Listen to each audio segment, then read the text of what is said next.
Hello all, and thank you for listening to another video of Mr. Laxton talking through these Algebra II notes. And today we're looking at section 10.3, which is circles. All right, and my central question is right there: how do I graph and write equations of circles?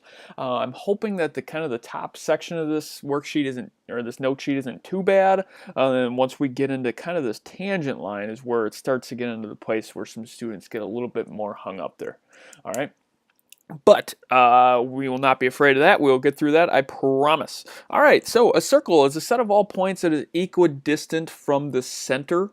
So notice like this point over here on this circle is the same distance as this point, which is the same distance as this point. So all these guys have the same distance, and that distance is that R, which is my radius. So you guys have seen some different circles and things like that in geometry, but you didn't really talk about probably how to graph them, how to work with writing equations of them, and different things like that. So that's what we are doing today. All right, awesome. Here we go. First of all, we got a graph. All right, first of all, we got a graph. We have to write them in the standard form equation. So do me a favor, highlight, circle, do whatever you need to do to that. X squared plus y squared equals r squared. All right, that is the equation, the standard form of equation that's centered at the origin. So this guy is centered at 0, 0. So that's all we're really looking at for circles today, is circles that are centered at 0, 0, and they have this some radius r. All right, but notice in this equation it's r squared, so we're going to have to do some work sometimes to find out, hey, what is my actual radius? All right. So here we go. It says write the equation in standard form. Nice. Example number 1, as we look here, is in that standard form. Notice. So the center of the circle is at 0, 0. So here's the center of my 0. And the square root of the constant term is your radius. So notice that here, this is my x squared plus y squared equals r squared. So notice that 25 is in place of my r squared. So if r squared equals 25, I can square root both sides, and my r is equal to 5. And notice here the square root of 25 is plus or minus 5, but you can't have a negative 5 for a distance. So we're going to just stay positive here. So just as easy to graph these guys, you just got to go right 5, 1, 2, 3, 4, 5. Left 5, 1, 2, 3, 4, 5. Up 5, 1, 2, 3, 4, 5. And down 5, 1, 2, 3, 4, 5. All right, and do your best here to draw in a circle. A circle does not have any pointy edges. That's really the only main deal here. So there is a circle. Doesn't have to be perfect. It should look like a circle though. All right, awesome. So now example number 2 is a little bit more difficult because it's not quite in this standard form. So we got to get it into that standard form. So notice here I got to add my 2x squared over because I got to get my x squareds, my y squareds on the same side. So I have 2x squared plus 2y squared is equal to 8. All right, and I have to divide everything by these 2's to get those out of there. So now I have x squared plus y squared equals 4. All right, that's my standard form equation. But now you have to ask yourself, hey, what is the radius of my circle going to be? I know that my r squared is 4, so my r is 2. So I go right 2, I go up 2, I go left 2, and I go down 2. Connect those guys to make that circle. All right. Notice mine's not perfect. Hopefully yours will go through the 2's there instead of 1.1 or whatever mine looks like it goes through there. All right. So it says writing equations of circles. There's a couple different ways to do this. You could use the distance formula to find out what the distance is from that point in the origin. From that given point in the radius. So we could do that for example number 1. I think here's the easiest way to do this. So here I have an x and I have a y. All right, so now I have this equation, x squared plus y squared equals r squared. I have to find out what this r is. And the way that I can do that is I can actually just plug these guys in. So I have 2 squared plus 5 squared equals my r squared.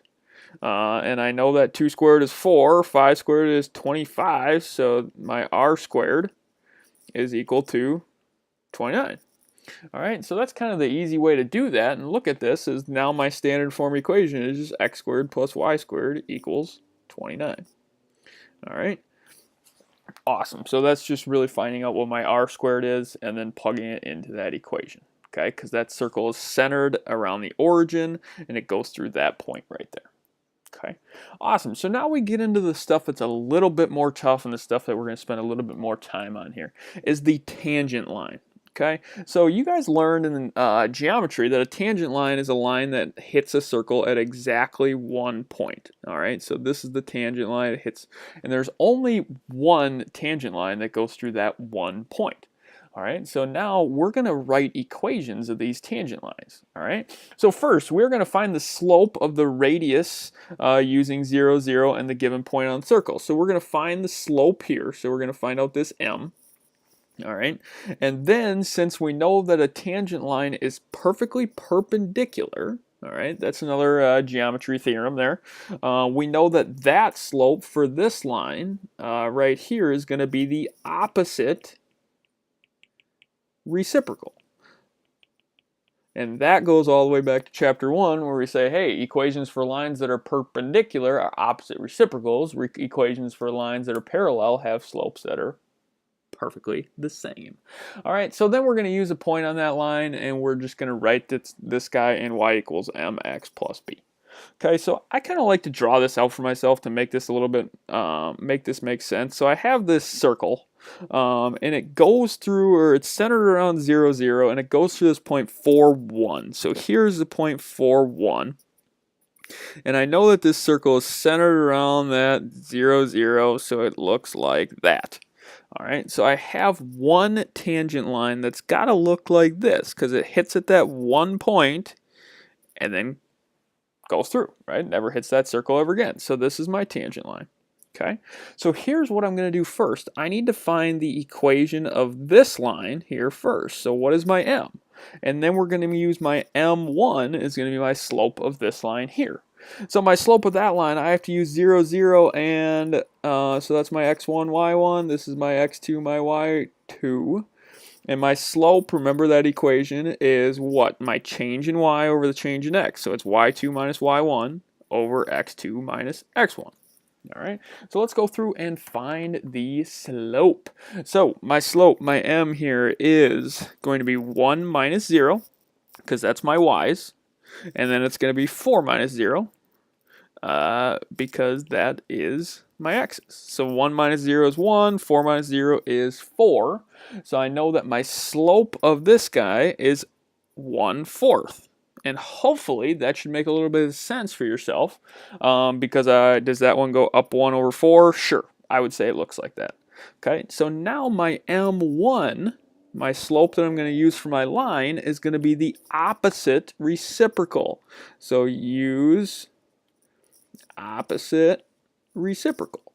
So the opposite reciprocal of 1/4 is negative 4 over 1. So it's negative 4. All right, and now I have this equation, y equals mx plus b. I know that this line goes through this point, which is 4, 1. All right, so that's an x and a y, and I know that my m is negative 4, my slope. So here we go. I plug these guys in. I know that my y is 1, my m is negative 4, my x is 4 plus b. I have to go through and find out what my b is here.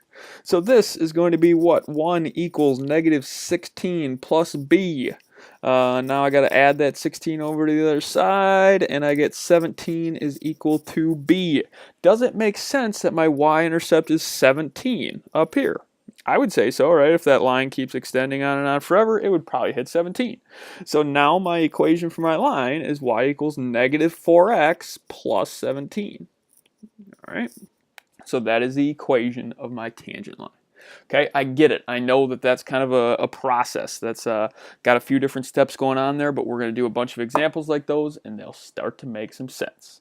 All right, and then in the next part of the chapter, we're going to start to move that center around. So it's not just going to be at the origin centered circles. It's going to be circles that are centered at 5, 6, or negative 3, 2, or whatever.